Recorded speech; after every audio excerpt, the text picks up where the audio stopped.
Welcome back to Mugside, your favorite place to nerd out about all things coffee. I'm James. And I'm Hope.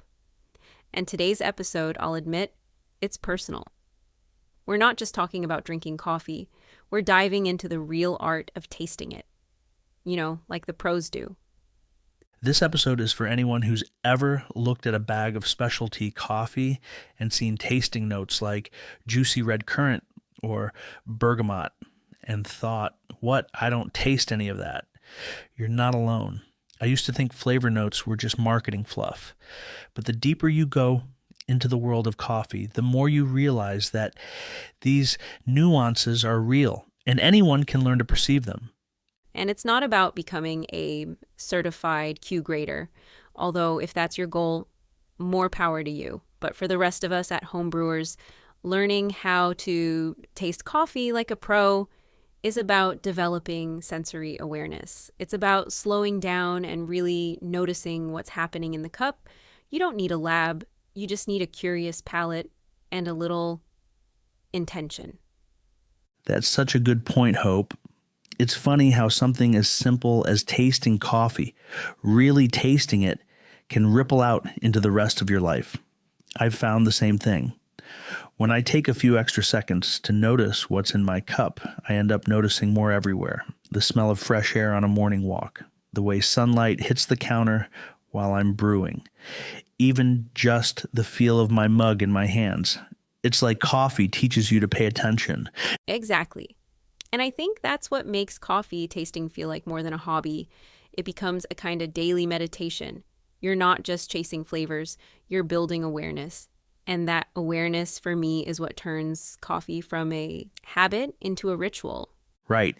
And in this episode, we're going to walk you through everything. The sensory foundations of coffee, how to recognize flavors, what role aroma plays, how roast levels affect the final cup, and a simple way to build a tasting ritual at home. Plus, we'll talk about the mindset of mindful tasting because, spoiler alert, it changes everything. You know, Hope. That reminds me of the first cupping session I ever went to. I walked into this coffee lab thinking, I have no business being here. Everyone was swirling cups, slurping loudly, calling out notes like jasmine and stone fruit. And there I was, barely tasting anything beyond coffee. But after a few rounds, I realized it wasn't about getting it right. It was about slowing down, noticing, and trusting what my senses were telling me. It changed the way I approached coffee, and honestly, the way I approached a lot of things in life. I love that.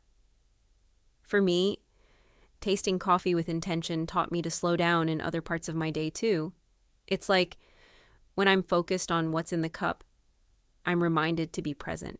And that presence carries into everything else, whether I'm working, cooking, or just going for a walk. So let's begin with the basics. Sensory perception. Coffee tasting is a multisensory experience. When we talk about taste, we're really talking about a combination of aroma, flavor, acidity, sweetness, bitterness, mouthfeel, and even temperature. Professional cuppers evaluate all these things systematically, often using a scoring system that covers aroma intensity, flavor clarity, body, balance, and aftertaste.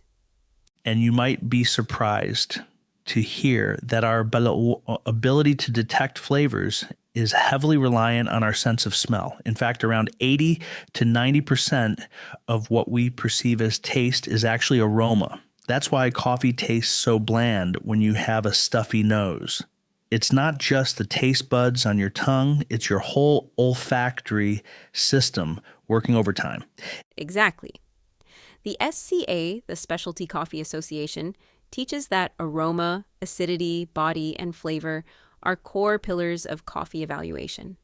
And when we talk about aroma in coffee, we break it down into 3 stages: the dry fragrance of the ground coffee, the wet aroma during brewing, and the final scent of the brewed cup. Each of these reveals different aromatic compounds. There are over 800 volatile aroma compounds identified in coffee, by the way. That's more than in wine. And here's something that helped me. I started practicing with things outside of coffee. Smell your spice rack. Taste different fruits mindfully. Learn to isolate sweetness, acidity, bitterness. It's like going to the gym for your palate. Absolutely. I used to carry around a mini flavor wheel in my kitchen. And if you haven't seen the SCA's coffee flavor wheel, look it up. It's a beautiful rainbow-colored circle that breaks down categories like fruity, floral, nutty, sweet, and spicy into dozens of subcategories. When I was first learning, I'd brew a coffee and just try to match what I was tasting to the closest word on the wheel. It trained my brain to connect the dots. Let's talk about identifying flavor in more detail. One of the biggest misconceptions is that these tasting notes are additives or flavorings. They're not. They're the result of where the coffee was grown, how it was processed, and how it was roasted. Take Ethiopian naturals, for example. They often taste like blueberry or strawberry jam, not because someone added fruit, but because of the fermentation process during drying. Exactly. Or think about a washed Colombian coffee. Bright, citrusy, often with a hint of caramel or panela sweetness. These notes are naturally occurring, and once you know what to look for, they become easier to spot. Here's a stat that blows people's minds. Coffee has more aromatic compounds than wine, and the global coffee flavor wheel includes more than 100 descriptors. But in a typical cup, most people can perceive maybe 3 to 5 dominant flavor notes. That's plenty. I like to tell people, start by asking yourself 2 questions. Is it sweet, and is it acidic? That's it. Sweetness and acidity are 2 of the easiest traits to identify, and from there you can expand. If it's acidic, what kind of acidity? Lemon, apple, grape? If it's sweet, is it sugary, syrupy, honey-like? And don't be afraid to write down your impressions, even if they seem strange. I once wrote that a coffee reminded me of graham crackers and lemon zest. And you know what? That was my genuine experience. The point is to tune into what you taste. Oh, I love that. And the more you practice, the more confident you get. In describing what you notice, there's no wrong answer if it's honest. Also, don't overlook texture. Mouthfeel can dramatically affect how we perceive flavor. Is the coffee silky, creamy, gritty, thin? That's part of the experience. And it's why some people prefer immersion methods like French press, which retain more oils and give a fuller body. And now, let's get into aroma. Because honestly, your nose is doing most of the heavy lifting in a tasting session. There's an amazing experiment that shows how aroma drives flavor. Researchers gave people jelly beans and asked them to plug their nose while eating. Without smell, people could hardly identify even basic flavors like cherry or banana. Then they unplugged their nose and boom, flavor returned. Yes, aroma is powerful, and in coffee, it's constantly evolving. The dry aroma of freshly ground beans can be drastically different from the bloom aroma during a pour-over or the bouquet of the finished cup. Roast levels also affect aroma signatures. Light roasts tend to have floral and fruity aromas. Medium roasts offer nutty, chocolatey notes. Dark roasts shift toward carbonic, smoky, and even charred scents. None of these are necessarily bad. It depends on what you're looking for.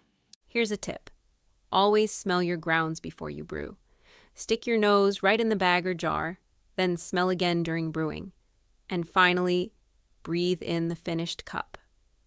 Notice how it changes with temperature too. Some notes only reveal themselves as the coffee cools.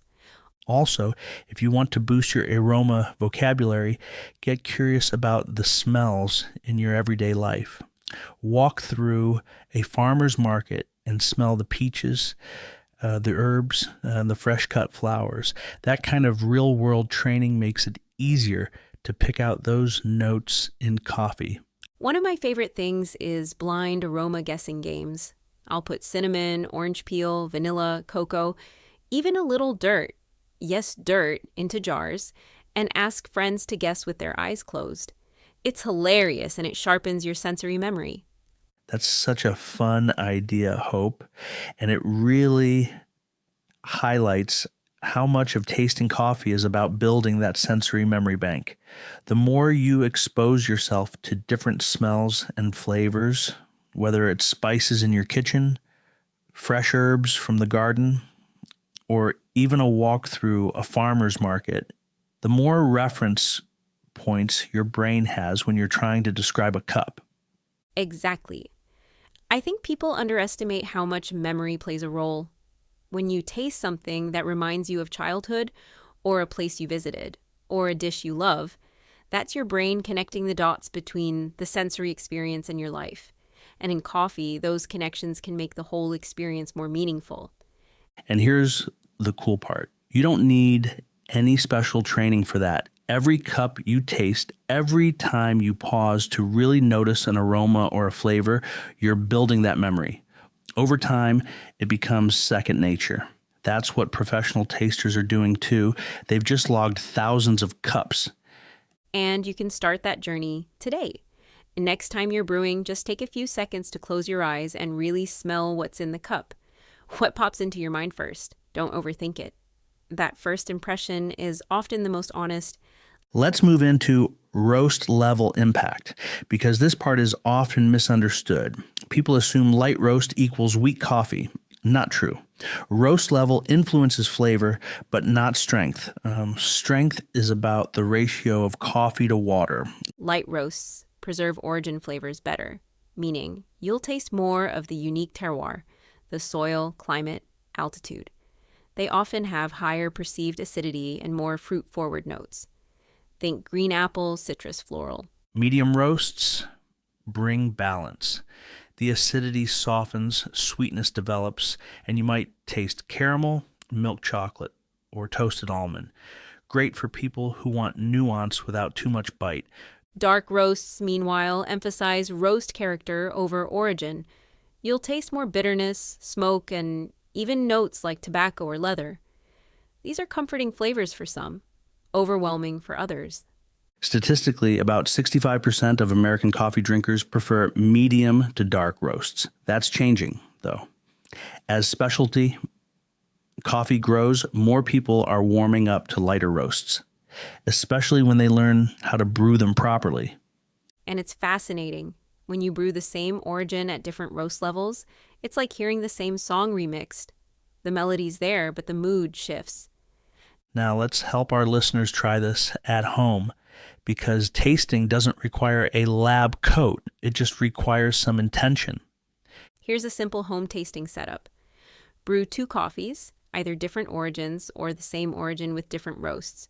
Use the same method, say pour over.